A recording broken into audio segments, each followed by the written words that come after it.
दुसरा समास चालू झाला. आपण गेल्या वेळी पहिला समास संपवला. आजही मला वाटतं आपला दुसरा समास संपेल. त्याचं कारण असं की आता विषय तत्वज्ञानाला नवीन नसला की आपल्याला फार वेळ तिथे थांबायचं कारण नाही. आता पुन्हा ब्रह्माचं निरूपण आहे आणि पुन्हा ब्रह्माची लक्षण आहे. तर ते ब्रह्मलक्षण सांगतायत आता श्रीराम. जे जे काही साकार दिसे ते ते कल्पांती नासे, स्वरूप ते असतची असे सर्व काळ. गेल्या वेळी आपण घेऊन काहीतरी 4 ओव्यांपर्यंत आलो होतो ना. 2 ओव्या. हा. जे सकाळामध्ये सार, मिथ्या नव्हे ते साचार, जे का नित्य निरंतर संचले असे. आता लक्षण आहेत सगळी. जे जे काही साकार दिसे ते ते कल्पांती नासे. म्हणजे कायम एक सिद्धांत लक्षात ठेवायचा. जे आम्हाला दृश्य आहे, जे आम्ही पाहू शकतो ते सगळं निश्चितपणे नाश पावणार आहे.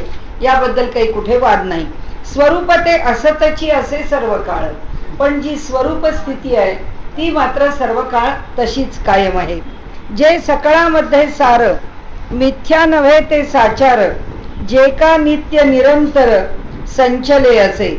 आता जे सकळामध्ये सार, जे सगळ्या पदार्थांमध्ये एक सामान्यपणाने भरून राहिलेलं आहे ते म्हणून सकाळामध्ये सार, सार रूपानी, अर्क रूपानी, गूढ रूपानी, नंतर महत्वपूर्ण, ते एकटं एकच, काही अर्थाने घ्या. पण ह्या सगळ्या प्रकाराने विचारात जरी घेतलं तरी तेच ते जे आहेत ते सगळीकडे सारखं भरून आहे. मिथ्या नव्हे ते साचार. सगळीकडे सारखं भरून आहे म्हटल्यावर आपल्या मनात शंका येईल, अहो हे सगळं जगच पंचमहाभूतापासून झालेलं आहे. म्हणजे या जगातली प्रत्येक वस्तू पंचमहाभूतांनी युक्त आहेच आहे. आणि त्या जिथे पंचमहाभूत आहेत तिथे पंचतन्मात्र आहेत. मग जर तन्मात्र पण आहे तर महाभूत पण आहे, मग आता आणखीन वस्तू कोणती काढली. तर त्यांनी इथे सांगितलं जे मिथ्या नव्हे ते साचार, की सगळे दूर भरून आहेत, सगळ्या ठिकाणी त्याला अस्तित्व आहे. असं असलं तरी सुद्धा त्याची स्थिती अशी आहे की जे मिथ्या नाही, जे टिकणारं नाही असं नाही, जे जसं दिसतं तसं नाही असं त्याचं स्वरूप नाही. जे आहे हे ते ठोस आहे, ते पक्क आहे, त्याच्या रूपामध्ये भेद संभवत नाही. आणि त्यामुळे त्यांनी इथे म्हटलं की जे मिथ्या नाही, जे त्रिकाला बाधित सत्य आहे. कोणत्याही काळामध्ये, कोणत्याही वेळी, कोणत्याही स्थितीत, देशकाल परिस्थितीच्या पलीकडे जाऊन ज्याला सत्यता आहे असं ते रूप आहे. म्हणून ते म्हणतात की मिथ्या नव्हे ते साचार, जे का नित्य निरंतर, आपण आता बोललो, संचले असे, कायम जे भरून राहिलं. काहीही उलथापालथी विश्वामध्ये होत राहो, परंतु ज्याच्यामध्ये फरक पडत नाही असं जे एक तत्व आहे ते तत्व म्हणजे परब्रह्म आहे. अच्छा, विज्ञानाने पाहिलं तरी सुद्धा हे सत्य आहे. त्याचं कारण असं की काहीतरी एक स्थिर असल्याशिवाय बाकीच्या हलणाऱ्या वस्तू, बदलणाऱ्या वस्तू, गतिमान होणाऱ्या वस्तू, नष्ट पावणाऱ्या वस्तू, उदयाला येणाऱ्या वस्तू कशा निर्माण होतील. कारण काहीतरी एक स्थिर असावं लागतं. म्हणजे आपल्या देहामध्ये सुद्धा काहीतरी एक असं स्थिर आहे. म्हणून कालच्यावरून उद्याचा दिवस सुरू होतोय. हाच देह लहानपणी कसा होता, आज कसा आहे, म्हातारपणी कसा असेल, बाल्यावस्थेमध्ये काय समज होती, तरुणपणी काय समज होती, प्रौढावस्थेत काय होती, वृद्धपणी काय होती, अगदी माणसाचा काळ संपत आला की काय असते. हे सगळं जे बदल आहेत त्या सगळ्याला एक काहीतरी समान लागते. जे एक समान तत्व आहे त्या एका समान तत्वाच्या आधारावरती हे सगळे विश्वातले बदल संभवतात. पण सगळंच बदलत आहे म्हणून चालत नाही. बदलाच्या पार्श्वभूमीवर बदल नाही घडू शकत. कारण जे स्वतःच बदलत आहे ते दुसऱ्याला बदलायला काय संधी देणार. म्हणजे आपण जसं म्हणतो की घरामध्ये एक बाई पक्की ठाम आहे म्हणून त्या घरातली 10 माणसं इकडे जातात, तिकडे जातात, भटकतात, फिरतात, पुन्हा संध्याकाळी घरी येतात तेव्हा घर जसं आहे तसं आहे. ते कुणामुळे, ह्या 10 फिरणाऱ्या लोकांमुळे नाहीये. त्या घराचं घर पण त्या घरात राहणाऱ्या बाईमुळे. त्या ज्योत्स्ना देवधरांची एक कथा फार सुंदर होती. त्या कथेचं नावच असं होतं बिजागिरीचा सांधा म्हणून. तर त्यांनी असं म्हटलं होतं की जी बिजागीर असते, दरवाजा आहे, दाराची चौकट आहे आणि दार आहे. चौकटही सुंदर दिसते आणि दरवाजाही सुंदर दिसतो, पण दाराला चौकटीपर्यंत जोडणाऱ्या ज्या बिजागिरी आहेत, तो जो सांधा आहे तो कुणी पाहतही नाही, तो कुणाला दिसतही नाही. म्हणजे त्याच्यामध्ये काही फार कोणी फार रस घेतो किंवा त्याच्याकडे फार लक्ष देतो असं नाही. आता अलीकडे प्रत्येक गोष्टीच्या मध्ये पुष्कळ रस आहे. आता त्याला पार्लमेंटरी हिंजेस वापरले की ते दिसतात खूप सुंदर, म्हणजे पुन्हा त्याच्याकडे लक्ष जातच नाही असं नाही. पण तो जो बिजागिरीचा सांधा आहे, त्या सांध्याचं काही कौतुक आहे असं नाहीये, किंवा त्याचं अस्तित्व, त्याची जाणीव किंवा त्याची दखल कोणी घेत असं नाही. तर त्या म्हणाल्या की ज्योत्स्नाबाई देवधरांनी त्या कथेचं सार असं दिलं होतं की घरातली एक कुणीतरी व्यक्ती अशी असते, मग ती स्त्री असेल नाहीतर पुरुष असेल, सामान्यतः स्त्री असते म्हणून स्त्री म्हणावं, की ती त्या बिजागिरीच्या सांध्यासारखी असते, कोणाच्या लक्षात येते नाहीतर येत नाही, परंतु तिच्यावरती त्या घराचं घर पण अवलंबून असतं. आणि त्यामुळे हा जो त्या प्रत्येक गोष्टीमधला शांततेचा, अगदी ज्याला आपण सायलेंट म्हणजे कुठल्याही प्रकारे आपल्या अस्तित्वाची जाणीव होऊ न देता आत्मलोप करून राहिलेलं एक व्यक्तिमत्व घरामध्ये असतंच असतं. ते कोण असतं? कुणीही असू शकतं, कोणत्याही नात्यानी असू शकतं, गृहिणीपासून घरामध्ये काम करणाऱ्या माणसांच्या पर्यंत कुणी एक घराचा मेढा असतो की जो ते सांभाळतो.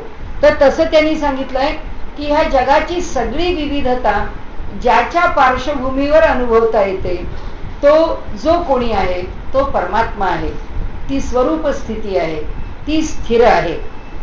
म्हणून ते भगवंताचे निजरूप त्यासी बोलिले स्वरूप, याही वेगळी अमूप नामे तयाची. आता हे भगवंताचं निजरूप म्हणजे भगवंताचं जे मूळ रूप आहे ते रूप, त्यासी बोली जे स्वरूप. ते म्हणाले आता काय करावं, त्याच्याबद्दल पुष्कळ प्रकारांनी म्हणता येईल. आता त्यांनी 14 प्रकारची ब्रह्म सांगितली, त्यानंतर जे निर्गुण निराकार परमात्म्याचं रूप आहे ते सांगितलं, जे मूलभूत परब्रह्म आहे त्याच्याविषयी चर्चा करून झाली. आता म्हणाले सामान्यतः त्या परब्रह्माच्या विषयी किंवा भगवंताचं निजरूप, शब्द निजरूप लक्षात ठेवायचा, कारण तो रूपाला आलेला आहे. तो रूपाला येण्याच्या पलीकडची स्थिती नाही, तो रूपाला आल्यानंतरची स्थिती. तर तो रूपाला आल्यानंतरची परब्रह्माची स्थिती काय, ती त्यांनी स्वरूप सांगितलं, की ते त्याचं रूप, हे त्याचं स्वतःचं रूप, हे त्याचं स्वतःचं प्रकट रूप, म्हणजे आविष्काराला आलेलं त्याचं रूप. हे आम्ही म्हणाले स्वरूप ह्या शब्दाने सांगितलं, पण भगवंताची किती नाव आहेत, कितीतरी आहेत, अनेक नावांनी त्याचं वर्णन करता येतं. ते काही फक्त स्वरूप ह्या शब्दानेच करावं लागतं किंवा केलं जातं असं काही नाहीये. त्याच नामाचा संकेत कळावया हा दृष्टांत, परी ते स्वरूप नामातीत असं तची असे. म्हणाले नामानीत परमात्म्याची अनेक रूप आपल्याला समजतात, पण जे स्वरूप म्हणून आहे ते मात्र सगळ्या नामांच्या अतीत आहे. आपण पुष्कळ वेळा तो विचार मांडला. तो विचार असा आहे, ते स्वरूप कोणत्या स्थानावर आहे या सृष्टीच्या निर्मितीच्या प्रक्रियेमध्ये. मूळ प्रकृती, अव्यक्त, महत आणि अहंकार. ते जे अहंकाराचं स्थान आहे त्या अहंकाराच्या स्थानापाशी परमात्म्याचं मूळ रूप आहे आणि ते प्रकट झालेलं मूळ म्हणजे जगाच्या निर्मितीच्या आधीचं नाही. इथे आता त्यांनी भगवंताचं निजरूप ज्याला म्हटलं, की त्याचं स्वतःचं प्रकट झालेलं पहिलं रूप कोणतं आहे, तर ते स्वरूप आहे. आणि ते स्वरूप या सृष्टीच्या प्रक्रियेमध्ये व्यापकपणाने कुठे बघायला मिळतं, तर त्या अहंकाराच्या ठिकाणी बघायला मिळतं. संकोच जीवाप्रमाणे, जर त्या जीवाप्रमाणे संकोचाच्या स्थितीत कुठे बघायला मिळतं, आमच्या जीवाच्या ठिकाणी. आमच्या इथे आहेच तो, तो त्याच्या निजरूपामध्ये आमच्या हृदयामध्ये निवास करूनच आहे, आमच्या बरोबरच आहे. आणि म्हणून द्वासुपर्णा सयुजा सखाया, एका वृक्षावरती 2 पक्षी बसलेले आहेत, ही जी संकल्पना आहे, ही जी भावना आहे किंवा ही धारणा तत्वज्ञानाने सांगितली आहे, त्यात असंच आहे. हा जो जीव आहे हा कोणत्या कोणत्या स्थिती उपभोगतो, जागृती, स्वप्न, सुषुप्ती, तो त्याच्यात नाही. या जीवाला व्यवहार कशाशी करावा लागतो, बुद्धीने दिलेली जी प्रेरणा आहे त्या प्रेरणेप्रमाणे व्यवहार करण्याकरता सगळ्या शरीराला शक्ती पुरवून त्या शरीराकडून हा व्यवहार कसा होईल हे जीव पाहतो. हे काम आमच्या हृदयात राहणाऱ्या परमात्म्याला करावं लागत नाही. आणि म्हणून समर्थांनी जी 14 ब्रह्म सांगितली आहेत त्याच्यामध्ये हा साक्षी ब्रह्मरूपाने राहतो. हे ब्रह्म आहे, आमच्या हृदयात राहतं. कसं राहतं? साक्षी रूपाने राहतं, की ते फक्त पाहत असतं. हा काय करतो, हा कसा सुखी होतो, हा कसा दुःखी होतो, हा कसा कशाच्या मागे धावतो, हा कसा आता वेडेपणा करतोय, हा कसा आता शहाणपणाने निर्णय घेत, सगळं तो पाहतो. तो कशावरही आपली सत्ता चालवत नाही, तो फक्त अस्तित्वात आहे. म्हणजे इथे जे सांगितलं ना की परमात्म्याचं एक रूप आहे ते पूर्ण स्थिर आहे. त्या स्थिर रूपाच्या आश्रयावरती बाकीची सगळी रूप कार्यरत आहे.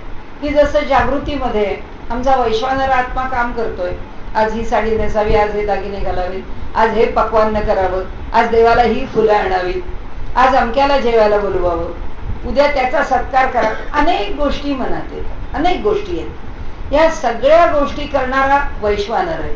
जागृतीमध्ये झोप लागली, स्वप्न पडलं, तैजस आत्मा आहे, स्वप्नाला साक्षी असलेला, जो मिटल्या डोळ्यापुढे सगळी सृष्टी साकार करतो, तो काम करतो. मग त्याला नाव दिलंय, तो आत्मा काही वेगळा आहे असं नाही. आम्हाला समजावं त्या त्या स्थितीमध्ये कार्य कसं चालतं, म्हणून स्वप्नाचं कार्य करणारा पुन्हा जीवात्माच आहे, परमात्मा नाही. नंतर गाढ झोप लागते. गाढ झोपेमध्ये आम्हाला आनंद देणं किंवा आमचं जे शरीर आहे ते शरीर पुन्हा पूर्वस्थितीला, त्याची सगळी झीज भर या सगळ्या म्हणजे बॉडी मेटाबॉलिझम मध्ये त्या सगळ्या झीज भर होण्यामध्ये, चयापचयामध्ये त्याला पूर्णपणाने त्या देहाला मूळ स्थितीला येण्याकरता सहाय्य करणारा आणि त्याकरता कार्यरत राहणारा जो प्राण आहे, त्या प्राणाला प्रेरणा देणारा असा गाढ झोपेतला जो आत्मा आहे तो प्राज्ञ आत्मा आहे. मग त्याला नाव दिलंय प्राज्ञ.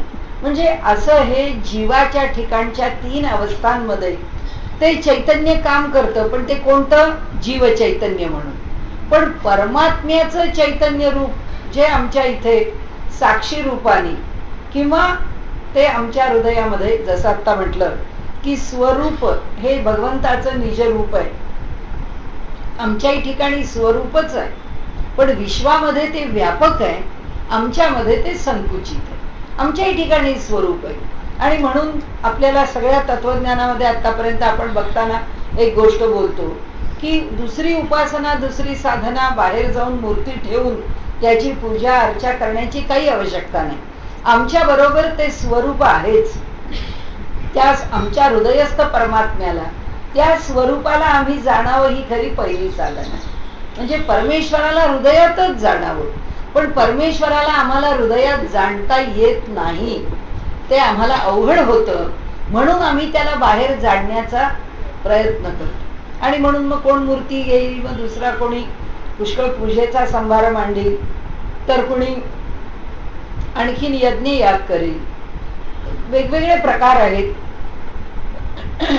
ज्या वेगळ्या वेगळ्या साधन मार्गाने मनुष्य परमेश्वरापर्यंत पोहोचण्याचा प्रयत्न करतो. म्हणजे आता त्याचं निजरूप म्हणजे स्वरूप. स्वरूप जे अहंकाराने युक्त आहे. अहंकार का? पण त्याची जाणीवच होणार नाही जोपर्यंत ती शक्ती किंवा तो परमात्म्याचं ते चैतन्य या अहंकार नावाच्या प्रकृतीच्या शक्तीशी एकरूप होत नाही, तोपर्यंत ते प्रकट होऊ शकत नाही. आता ते प्रकट आहे, हे स्वरूप प्रकट आहे, म्हणजे ते अहंकाराच्या, ज्याला आपण आयामाशी म्हणा किंवा अहंकाराच्या स्वरूपाची म्हणा, ते युक्त झालेलं आहे, जोडलं गेलेलं आहे प्रकृतीच्या. आमच्या इथे पण तसंच आहे. आमच्या इथे सुद्धा जीवाच्या ठिकाणी जीवाला मी आहे, माझं अस्तित्व आहे याची जाणीव देऊन कार्य करून घेणारा परमात्मा स्वरूप स्थितीतच आत आहे. त्यामुळे तो जसा एकच सूत्र समर्थांचं आवडत आहे त्याच जे दिशेने त्यांचं स्पष्टीकरण पड जातं, जे पिंडी ते ब्रह्मांड. त्यामुळे तो स्वरूप स्थितीमध्ये जर ब्रह्मांडात व्यापून आहे, जर ह्या सृष्टीत व्यापून आहे, तर तो आमच्या इथे असलाच पाहिजे. जे सृष्टीत आहे ते इथे असलंच पाहिजे, जे इथे आहे ते सृष्टीत पण असलंच पाहिजे. त्यामुळे आता ते म्हणतात त्याच नामाचा संकेत कळावया हा दृष्टांत, परी ते स्वरूप नामातीत असतची असे. आता ते स्वरूप कळावं म्हणून त्याला आम्ही कधी राम म्हणतो, त्याला आम्ही कधी कृष्ण म्हणतो, त्याला आम्ही कधी गणपती म्हणतो, त्याला आम्ही कधी शंकर म्हणतो, त्याला आम्ही कधी सूर्य म्हणतो.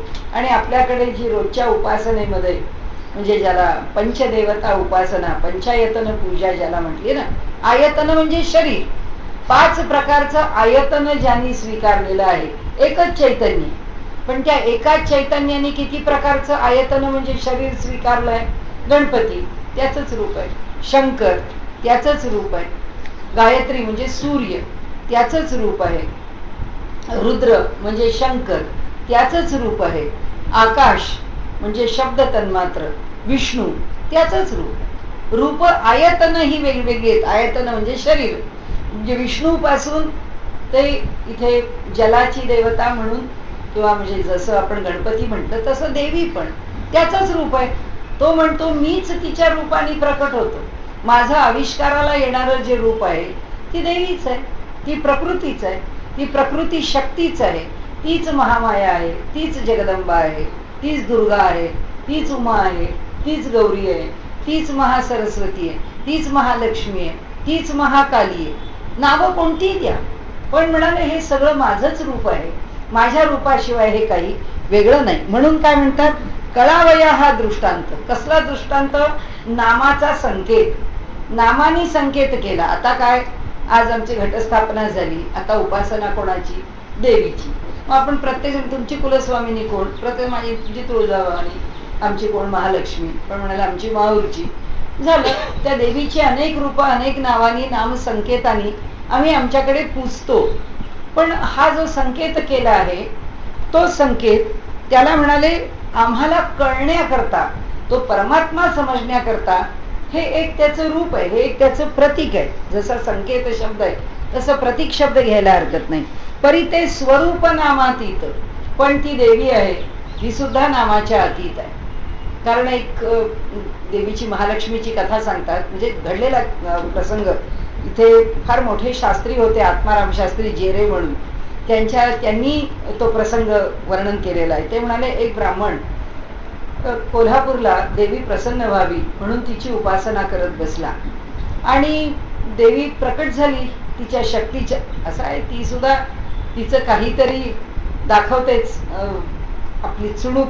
भगवंत सुद्धा समोरच्याची परीक्षा घेत असतो. ती ज्या रूपामध्ये प्रकट झाली, जे चैतन्य आणि तेज प्रकट झालं, तो म्हणाला हे काय मला सहन होत नाही. तो म्हणाला मला हे नको, मी पळून जातो इथून. ती देवी म्हणाली, म्हणजे महालक्ष्मी म्हणाली, मी इथे आता प्रकट झाली आहे, कुणाला तरी दर्शन दिल्याशिवाय मी इथून जाणार नाही, त्यामुळे कुणीतरी इथे दर्शन घेईल. ती म्हणतो कोण दर्शन घेईल मला माहित नाही, पण मी इथे राहणार नाही.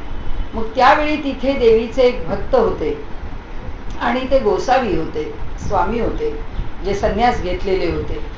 तर त्यांच्या इथे ती गेली. ती म्हणाली मी आता प्रकट झाली आहे, आता माझं दर्शन घ्या. कारण हे चैतन्य प्रकट झालेलं आहे, ते कुणीतरी दर्शन त्याचं घेतलंच पाहिजे. आणि म्हणून म्हणाले तुमच्याकडे आलेली आहे मी. आणि म्हणून ती त्यांच्या जवळ जाते, त्यांना दर्शन देते. अर्थात तो पुष्कळ मोठा कथाभाग आहे की त्या संन्यासी स्वामींच्या बरोबर ती कायम सारीपट खेळत असे. रोज ती त्यांच्या बरोबर सारीपट खेळायला येत असे. ते दोघे जण कवड्या टाकून खेळ खेळत असत. आणि सकाळ झाली की ती पुजारी येण्याच्या आत आपल्या मंदिरात निघून जात असे. एके दिवशी पुजारी मंदिरामध्ये पूजा करायला आले, आणि ते म्हणाले आज महालक्ष्मीचं चैतन्य नाही आहे कोल्हापूरच्या अंबाबाईच्या ठिकाणी. ते म्हणाले आहे कुठे? तर म्हणाले त्या स्वामींच्याकडे ती रोज जी खेळायला जाते, मला आत्ता नाव आठवत नाहीये त्या स्वामींचं, तर त्यांच्या बरोबर ती खेळायला जाते. आठवेल कदाचित, मला ते अक्षरं दिसत आहेत पण मला लक्षात येत नाहीये. तर ती म्हणते की त्यांच्याबरोबर ते खेळायला गेलेले आहेत. ते लोक पुजाऱ्यांना सांगतात, ते पुजारी त्यांच्याकडे येतात आणि म्हणतात अहो आमची पूजेची वेळ आली, महालक्ष्मी मंदिरामध्ये नाही, तेज नाही महालक्ष्मीच्या मूर्तीवरती, ती तुमच्याकडे आली आहे, तर मग तिला पाठवा. महालक्ष्मी तो सारीपट अर्धवट टाकते आणि मंदिरात जाते. आणि तेव्हापासून महालक्ष्मीचं सकाळी जेव्हा पूजन होतं त्यावेळी महालक्ष्मीला हाक मारली जाते की या आता पूजा सुरू होणार आहे. र पासून नाव आहे त्या स्वामींचं, मी सांगेन पुढच्या वेळी, लक्षात येईना माझ्या आता, ते गोसावी आहे. तर सांगण्याचा हेतू असा आहे की ती शक्ती स्वरूपाच्या अतीत आहे. कोणत्याही स्वरूपामध्ये, विष्णूच्या रूपामध्ये असो, की ती देवीच्या रूपामध्ये असो, की ती सूर्याच्या उपासनेच्या रूपामध्ये असो, ती सगळ्या नाम रूपाच्या अतीत आहे, स्वरूपाच्या अतीत. आणि आधी सांगितलं नाम हा संकेत आहे, नामाच्या अतीत आहे, ती दोन्हीच्याही अतीत आहे. दृश्य सबाह्य संचले परी ते विश्वास चोरले, जवळीच नाहीसे झाले असं तची कैसे. दृश्या सबाह्य संचले, या दृश्यामध्ये अंतर्बाह्य ते चैतन्य भरून राहिलेलं आहे. दृश्या सबाह्य संचले परी ते विश्वास चोरले. पण तरी सुद्धा या सगळ्या विश्वात भरून राहिलेलं असलं तरी विश्वापासून अलग आहे. त्या विश्वास चोरले, समर्थांची भाषा आहे ती. पण सगळ्यात भरून राहिलं तरी सुद्धा त्या विश्वापासून चोरून, म्हणजे लपून, म्हणजे त्याच्यापासून बाजूला राहिलेलं आहे. जवळीच नाहीसे झाले असं तची कैसे. म्हणाले त्याच्यामध्ये राहून, अंतर्बाह्य राहून सुद्धा ते नाहीसं झालं असं कसं होतं. म्हणजे ते आहेही म्हणतो आणि नाहीही म्हणतो. त्याचं लक्षण सांगतात की सर्वदूर परमात्मा भरून असला तरी सुद्धा परमात्मा त्याच्यापासून दूर आहे. कारण तो या सगळ्यापासून अलिप्त आहे. त्याला त्याच्यामध्ये पडण्याचं कारण नाही. त्याचं कारण असं, संकेत केला त्यांनी प्रकृतीला, आणि प्रकृतीला प्रकट करण्याकरता किंवा प्रकृतीने हे सगळा विश्वाचा डोलारा उभा करण्याकरता ती स्वतः जरी शक्ती रूपिणी असली तरी सुद्धा त्या शक्तीला बल देणारा कोण आहे, त्या शक्तीला ते स्थान देणारा कोण आहे. ते जसं आपण म्हणतो की पुष्कळ चूल बोळकी निर्माण केली, किंवा शालिवाहन शक आपल्याकडे ज्याच्यापासून सुरू झालं, तो जो शालिवाहन आहे तो मूळचा कुंभार आहे. तो मडकी घडवत असे. त्याला असं वाटलं की ह्या देशावरती इतकी आपत्ती आलेली आहे आणि इतक्या आपत्तीमध्ये आपण काहीतरी केलं पाहिजे. तर मी माणसं कुठून गोळा करू. मी चूल बोळकी, घट परळ अशा निर्माण करणारा मनुष्य, या सगळ्यामध्ये मी लोकांचं सैन्य कसं उभं करीन. तर त्या शालिवाहनाने काय केलं, मातीची माणसं बनवली, आणि ते ती जी माणसं आहेत ती सैन्याच्या पोशाखामध्ये, पेहरावामध्ये त्या माणसांना त्यांनी निर्माण केलं. अशी मोठीच्या मोठी त्यांची फौज तयार केली. हे त्याला नादच लागला की मातीपासून ती माणसं बनवावी. आणि मग त्यांनी भगवंताला आवाहन केलं आणि त्यांनी सांगितलं, भगवंता, हे सगळं राष्ट्रावरचं संकट जर दूर व्हायचं असेल तर माझ्याकडे किंवा माझ्या जवळ किंवा मला अनुकूल असणारी सेना झाली पाहिजे. मी निर्माण तर पुष्कळ करून ठेवून दिलंय, म्हणजे मातीची सैन्य मी पुष्कळ निर्माण केलंय, परंतु त्याच्यामध्ये प्राण तुला फुंकायचा. आणि मग त्याला ते सैन्य प्राप्त झालं, अशी एक आपल्याकडे कथा सांगितली जाते. पण त्या शालिवाहनाने जो मोठा पराक्रम गाजवला, त्या पराक्रमामुळे आपला हा शककर्ता झाला तो, आणि आपलं जे पंचांग आहे ते शालिवाहन शक आहे. तर त्याची कथा अशी सांगण्याचा हेतू असा, सगळी शक्ती त्याचीच आहे. प्रकृती अशीच पुष्कळ चूलबोळकी निर्माण करील, प्रकृती अशीच जडाच्या मानवी बाहुल्या निर्माण करील. चैतन्य कोण फुंकेल त्याच्यामध्ये, तो आहे. म्हणून तो म्हणतो, माझं चैतन्य मी तिला कार्य करण्याकरता स्फूर्ती रूपाने दिलेलं आहे, शक्ती रूपाने दिलेलं आहे. तिने तिच्या शक्तीने हे निर्माण करावं. ते चैतन्य त्याच्यात भरून राहतच आहे. त्यामुळे आजचा आपला दिवस त्याचाच आहे ना, घटस्थापना किंवा हा सगळा अंकुर म्हणजे नवचैतन्य सृजनाचीच उपासना आहे, की जे निर्माण होणार आहे, ती देवता निर्माण करते आहे. आणि ते सृजन जे आहे त्या सृजनाचा हा आदर आहे, त्या सृजनाचा सत्कार आहे, आणि तिच्या सामर्थ्याची उपासना आहे.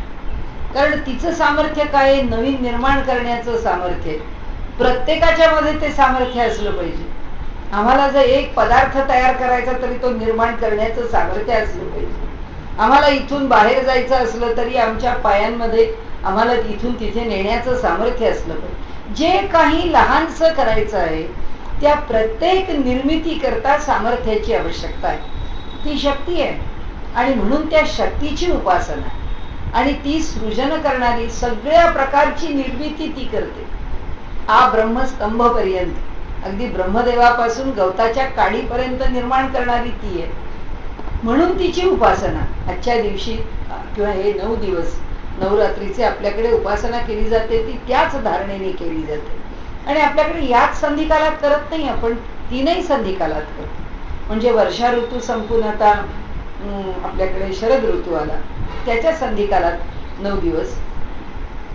आपला शिशिर संपून वसंत येतो, तेव्हा पुन्हा चैत्र प्रतिपदा ते नवमी 9 दिवस. पुन्हा ग्रीष्म संपून आपल्याकडे वर्षा ऋतू यायला लागतो, त्याच्या पण पुन्हा मध्यामध्ये किंवा संधिकालामध्ये प्रतिपदा ते नवमी आणि शेवटी गंगा दशहरा, म्हणजे तिथेही 10 दिवस होतात, इथेही विजयादशमी 10 दिवस होतात. आणि चैत्री प्रतिपदा ते नवमी ते 9 दिवस. आणि तेव्हाही 10व्या दिवशी त्याचं पारणा करण्याची पद्धत आहेच. चैत्र प्रतिपदेपासून नवमीपर्यंत नवरात्र, म्हणजे रामजन्माचं नवरात्र हे पुन्हा दशमीलाच त्याची सांगता होते, पूर्तता होते. आपल्याकडे ते 9 आकड्याचा पण संकेत आहे की 1 2 3 4 5 संख्या 9 पर्यंत वाढत जाते. पण 9च्या पुढे मात्र 1वर 0, 2वर 1, 3वर 4 काय असेल ते. म्हणजे आमची उपासना सातत्याने आम्हाला चालू ठेवायची आहे. पण संकेताने आम्ही किती दिवस करावी?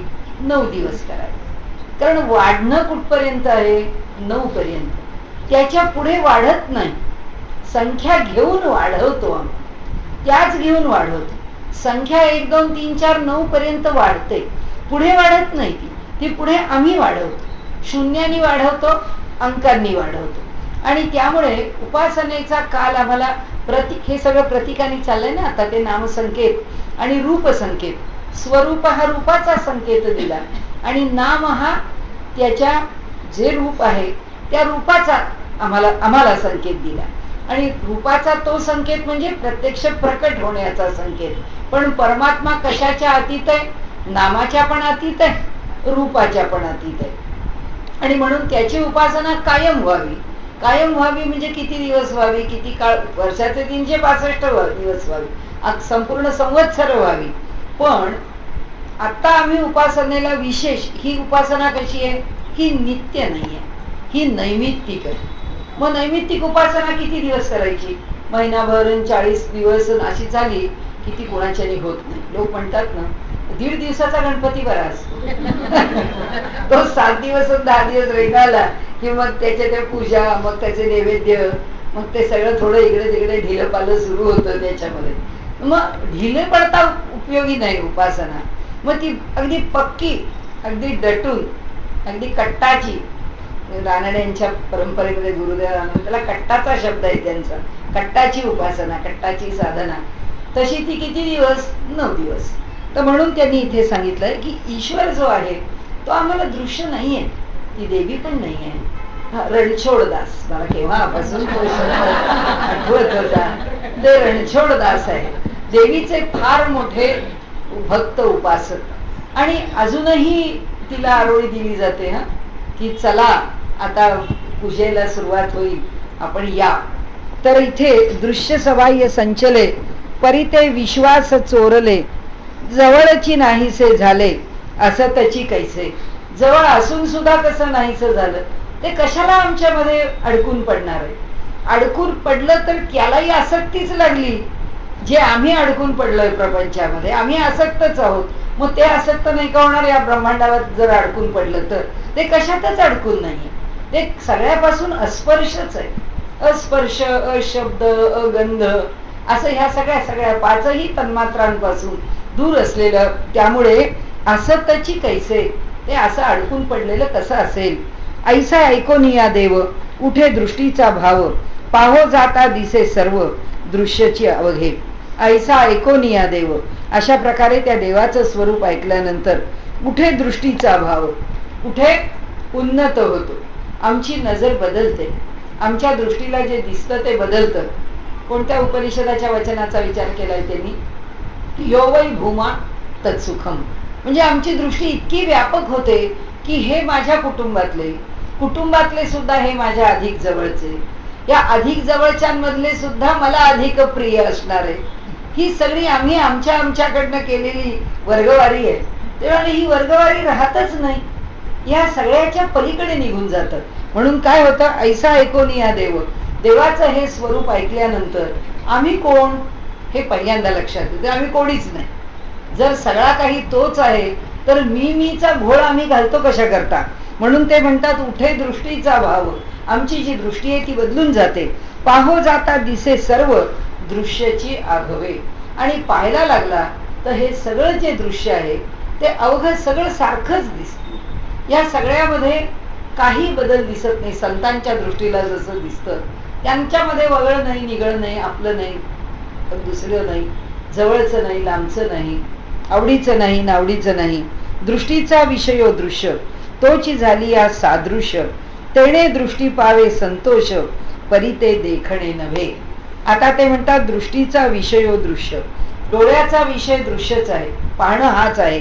तोची झाली या सादृश्य, तोच जर प्रकट झाला तर तेणे दृष्टी पावे संतोष. त्यामुळे जो मला आवडणारा विषय आहे तोच प्रकट झाला तर दृष्टीला संतोष आहे. परी ते देखणे नव्हे. म्हणजे आम्हाला कसं सांगितलं त्यांनी, दोन प्रकारे. जे दिसतं आहे तो दृष्टीचा विषय आहे. संतांच्या दृष्टीने जे दिसलं आहे ते माझ्या संतोषाचंच आहे. मग अगदी खर्जेनी भरलेलं कुत्र का असेना रस्त्यावरचं घाणेरडं, किंवा एखादा मनुष्य रक्तपितीने भरलेला का असेना ओंगळ, सगळ्या शरीराचा वास येणारा आणि सगळ्या शरीरामधून जखमा वाहणारा, की ज्याच्या जवळ जाणं सुद्धा कुणाला शक्य नाही, पण त्याला तो वाईट आहे, तो कुरूप आहे, तो जवळ जाण्यासारखा नाही.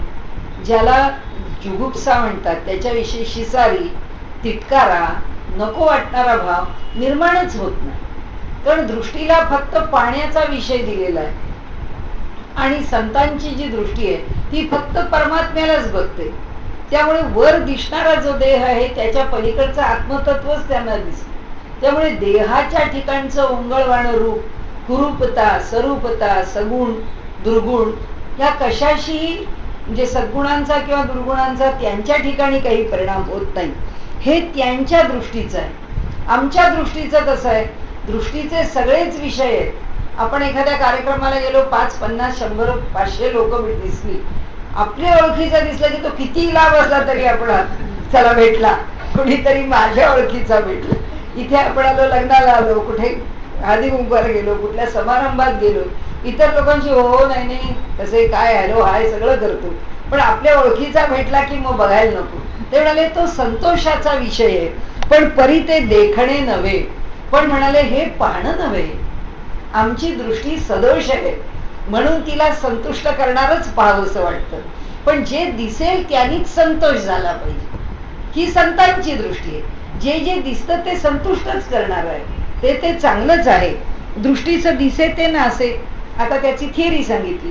असं का, की जे आवडतं ते स्वीकारावं, जे नावडतं ते स्वीकारू नये. म्हणाले जे जे आम्हाला दिसतं ते नष्टच होणार आहे. खूप जरी चांगलं असलं तरी नष्ट होणार आहे, खूप जरी वाईट असलं तरी नष्ट होणार आहे. म्हणजे त्याच्यापेक्षा जरा आणखीन पुढे जाऊन जर आपण म्हटलं की आज जे चांगलं वाटतं आहे ते उद्या चांगलं असेलच असं नाही. त्यामुळे त्याची स्थिती सुद्धा आज चांगल्याची उद्या वाईट होऊ शकते, आणि आज जे वाईट वाटतं ते उद्या कदाचित चांगलं होऊ शकतं. म्हणजे हा आमच्या दृष्टीचा भ्रम आम्ही काढून टाकला पाहिजे की हे चांगलं आहे, हे वाईट आहे. म्हणाले येतद विषयी श्रुती असे, याच्या विषयी श्रुती असे, म्हणून जे दृष्टीचे दिसे ते स्वरूप नव्हे. याच्या विषयी श्रुती असे म्हणजे जे दृष्टीला दिसतं ते स्वरूप नाही, म्हणजे ते परमात्म्याचं रूप नाही.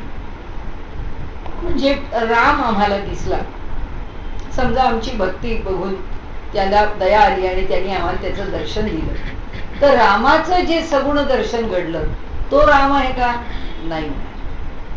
ते जे दिसलं आम्हाला ते रामाचं एक आमच्या पंच ज्ञानेंद्रियांना आकळणारं किंवा ज्ञानाने आम्हाला समजणारं त्याचं रूप आहे. याच्यापेक्षा काही नाही.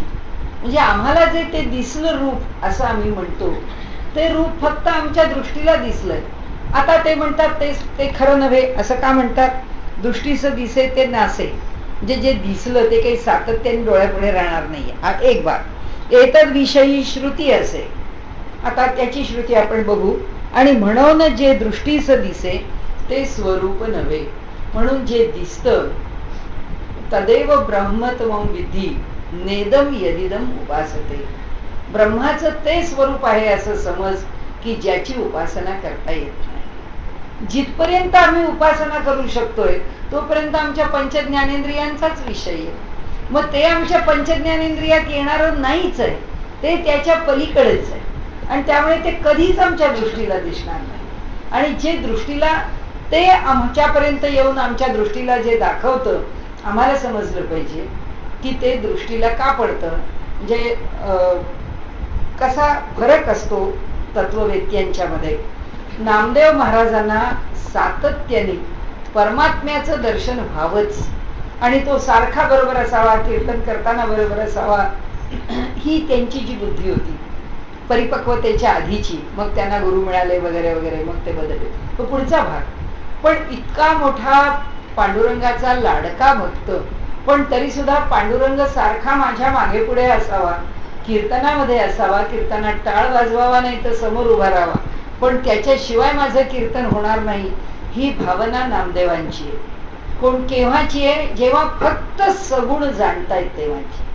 की जेव्हा फक्त या रूपात विठ्ठल हेच रूप मला माहिती आहे आणि हेच रूप मला दिसलं पाहिजे.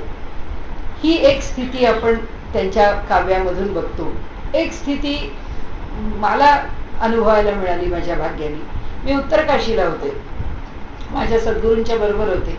एके दिवशी त्यांच्या खोलीतून ते माझ्या खोलीमध्ये आले. तर म्हणाले काय करते? तर मी म्हटलं असं काहीतरी मी वाचते. तर मी ते जे काय वाचत होते तर ते असं आहे, सारखे आम्हाला प्रश्न विचारणारच नाही, हे काय वाचलं, तुला अर्थ काय कळला वगैरे वगैरे, ते मला विचारत होते, हे तुला काय वाटलं, हे काय तुला, असं आम्ही बोललो. पण मी तो विषय वाचते आहे. म्हणजे आपल्याला सात्विक आनंदाच्या पलीकडे निर्विषय आनंद काय असतो याची आपल्याला कल्पना नसते. तो त्यांचा विषय नाही. ते पुस्तक मी वाचलं तर मिळाला तर त्याचा आनंद मला मिळेल, किंवा ते कळलं तर माझ्या ज्ञानात भर पडेल, किंवा ते वाचल्याचं एक मला समाधान, अनेक अंगाने त्या वाचनाचे काही जर फल असेल किंवा जर प्राप्त होणार असेल तर ते मला, त्यांना काय. पण एक मनुष्य एक चांगला ग्रंथ घेऊन वाचतो आहे, ह्याचा सुद्धा निर्विषय आनंद असतो. आणि ते मी वाचते आहे या धारणेने त्या आनंदाची डिग्री काय असते, म्हणजे त्याची प्रत काय असते, त्यांना उभ्या उभ्याच समाधी लागली. आणि ते माझ्या खोलीतली चादर त्या पलंगावरती पांढरी, आणि ते त्यांना हे जे भान नव्हतं, ते त्यांच्या भावावस्थेमध्ये होते. आता मी काय करू बरं, एकटी बाई, मी काय एवढ्या मोठ्या मनुष्याला पेलणार. तर मी त्यांना धरलं, मी त्यांना म्हटलं आप्पा इथे झोप. त्यांना कशाचंच भान नव्हतं. मीच त्यांना धरलं, तिथे त्या पलंगावरती आणलं आणि आडवं झोपवलं. पण मला धास्ती अशी पडली की तर ते संन्याशी आणि त्यांना पांढऱ्या चादरीवर आणि माझ्या पलंगावर गादी, आता त्याच्यावर मी झोपवलं म्हणजे मीच पाप करणार ना. ती संन्याशी कशाला याच्यावर झोपती. आता आली का पंचायत, मी करू काय. तर त्यामुळे मी म्हटलं आता काय करावं बा, का वरच्या मुलाला बोलावून आणावं आश्रमातल्या आप्पांना, आप्पांच्या खोलीत नेण्याकरता. पण थोड्या वेळाने ते त्यांच्या भावावस्थेतून बाहेर आले. मी आप्पांना म्हटलं आप्पा मला धरून आपण तुमच्या खोलीत जाऊया का. तर तेवढे भानावर आले होते ते, पण त्यांना चालण्या एवढं हे नव्हतं. ते भिंतीला धरून, एका भिंतीला धरून एका बाजूला माझ्या खांद्याचा आधार घेऊन असे आम्ही त्यांच्या खोलीत गेलो. त्यांच्या खोलीत गेल्यानंतर त्यांनी तिथे त्या म्हणजे त्यांचे सगळे देव तिथे समोरच होते. त्या नारायणाकडे पाहिलं आणि नारायणाकडे पाहून ते म्हणाले आता हा मला छळील, आता हा मला छळील. बापरे, आता काय झालं, म्हणजे मला एकच धास्ती की त्या पांढऱ्या गादीवर आणि मी गादीवर झोपवलं, याच्यापेक्षा मला दुसरं काही कळत नव्हतं. म्हटलं ही एक चूक झाली आपली, पण दुसरी काही गादी नाही, जे अशी कॉट तिथे नव्हती की ज्या कॉटवरती गादी नाहीये मी त्यांना झोपवू शकतो. आम्ही तिथे गेलो. थोड्या वेळाने ते त्या सगळ्या, खूप काळ गेला त्या दिवशी, आमचा सगळा दिवस मी त्या खोलीमध्ये होते त्यांच्या. ते त्या अवस्थेतून बाहेर आले. मग आल्यानंतर मी म्हटलं आप्पा तुम्ही ते काय म्हणत होता, तो असा छळील, तो असा छळील.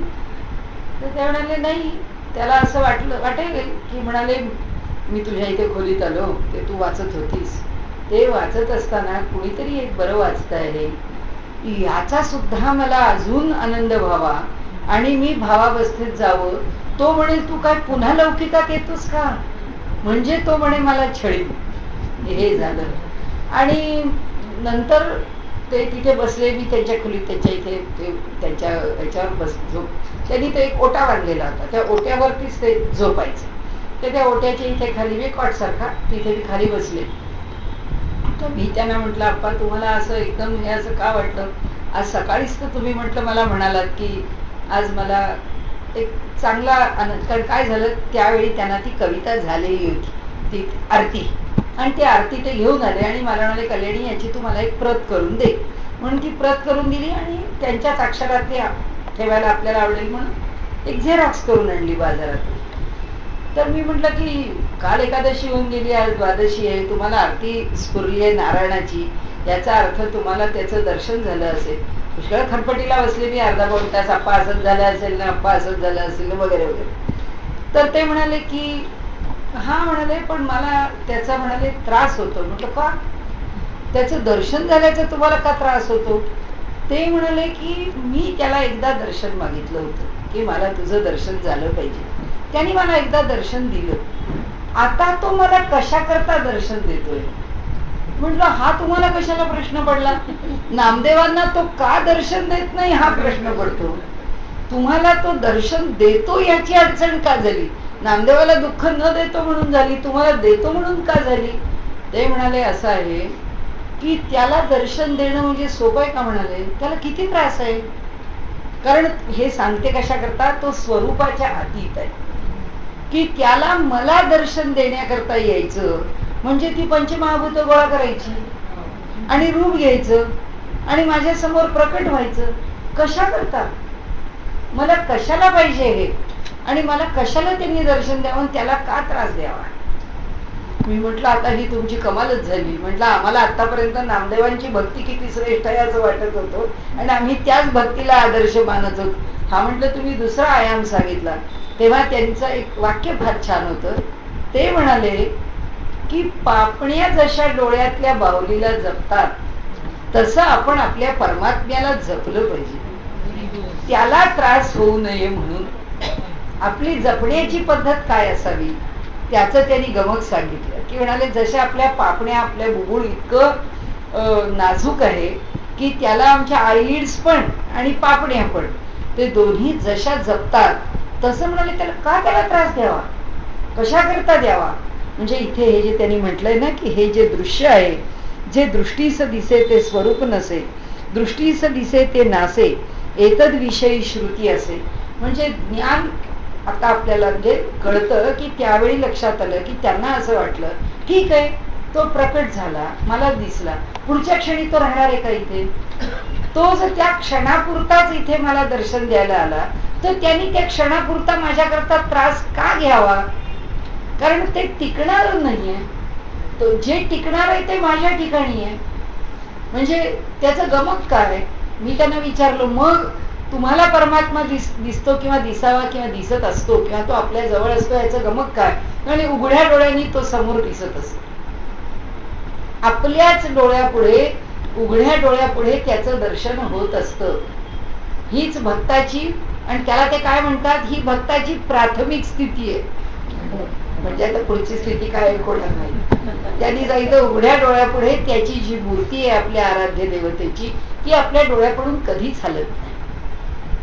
हे जग जसं दिसतं त्याच्या बरोबर त्याची मूर्ती आपल्या डोळ्यापुढे दिसतच राहते. तर सांगण्याचा हेतू इथं काय आहे की सत्पुरुष देवतेला आवाहन करून पुन्हा पुन्हा का बोलवत नाहीत? कारण ते म्हणतात त्याचं हे प्रकट रूप कशा करता पाहिजे? ते रूप आमच्या जवळ आहेच, ते आम्हाला दृश्य आहे. जसं बघायला मिळावं, जसं दिसावं किंवा जसं त्याच्या सहवासाचा आनंद मिळावा तो सगळा तो आम्हाला देतोच आहे. आणि म्हणून ते म्हणतात की दृष्टीस दिसे ते नासे. म्हणून देवाचं जे प्रकट झालेलं रूप असलं तरी सुद्धा ते पुढच्या क्षणी नष्टच होणार आहे. ते जे दिसणारं रूप आहे ते टिकणार नाहीये. म्हणून उपनिषद म्हणतात की तदेव ब्रह्मत्वम विद्धी नेदम यदिदम उपासते. तू ते ब्रह्म आहे असं समज की ज्याची आपल्याला उपासना करता येत नाही. जोपर्यंत प्रकट झालेल्या परब्रह्माला हात लावता येतो, प्रकट झालेल्या देवाला नमस्कार करता येतो, तोपर्यंत तो आमच्याकरता भासमान होऊन आलाय. शब्द वाईट वाटेल, पण खरा तोच शब्द आहे की तो भास निर्माण केला त्यांनी त्या स्वरूपाचा. स्वरूप ते निराभास. पुढे आलीच आपल्याला हवी की स्वरूप कसं आहे, ते कोणताच आभास निर्माण करत. हे रूप निर्माण करणं म्हणजे आभास निर्माण करणं. मला राम नको, मला कृष्ण पाहिजे, की झाला रामाचा आभास काढून टाकला, कृष्णाचा आभास उभा केला. म्हणजे काय, तो हे फक्त निर्माण करत राहतो, आमच्याकरता प्रकट करत राहतो. आणि म्हणून त्यांनी सांगितलं आणि दृश्य भासले साभास. आणि दृश्य भासासहित आहे. आम्हाला हे सगळं जे दृश्य जगत आहे त्या ठिकाणी आम्हाला भासाच्या बरोबरच आहे. असं दृश्य जगतच नाहीये की ह्या दृश्य जगतामध्ये आमची दृष्टी जे भासमान होत नाही त्याला पाहतीये. त्याला पाहायला लागली म्हणजे दिव्य दृष्टी झाली. जे भासमान नाही, आता इथे परमात्मा आहे पण आम्हाला काही तो दिसत नाही, कारण आमच्या दृष्टीला तो भासमान झाला तर दिसेल, पण जो भासमान नाही तो दिसतो. ही संतांची दृष्टी. ते जाणती की इथे तो आहे, तो इथे आला आहे, इथे समर्थ पण आले असतील. काय माहिती आपल्याला की बाबा एवढे लोक जमतात, माझा दासबोध वाचतायत, एक यावं आशीर्वाद द्यावा जावं, पण आम्हाला कुठं कळतंय समर्थ येतात हेही कळत नाही, समर्थ जातात हेही कळत. भावना करावी की ते येतात, आम्हाला आशीर्वाद देतात, काही आमचे चार शब्द ऐकत असतील, आम्हाला सगळ्यांना डोळेवरून पाहत असतील, जात असतील. आणि दृश्य भासले साभास. जे दृश्य आहे ते थांबायचं ना, ह्याच ओळीला थांबूया. भासास बोलिला नास वेदांत शास्त्री. म्हणून वेदांतामध्ये असं म्हटलंय की जो भास आहे त्या भासाचा नाश आहे. त्यामुळे जे भासमान होत आहे ते कधीही शाश्वत आहे असं समजू नका. म्हणजे आपल्याला एक मोठा सिद्धांत समर्थांनी फार सोप्या पद्धतीने सांगितला. आणि म्हणून इथे थांबू आपण. स्वरूप ते निराभास आणि दृश्य भासले साभास, हे दोघांच्या मधला भेद सांगितला की स्वरूप कसं आहे, निराभास आहे. दृश्य कसं आहे, आभासाशिवाय असतच नाही, त्याला आभासच आहे. म्हणून भासास बोलिला नाश. म्हणून जे भासमान होतं ते नाशवंत आहे असं वेदांत शास्त्राने आम्हाला सांगितलं.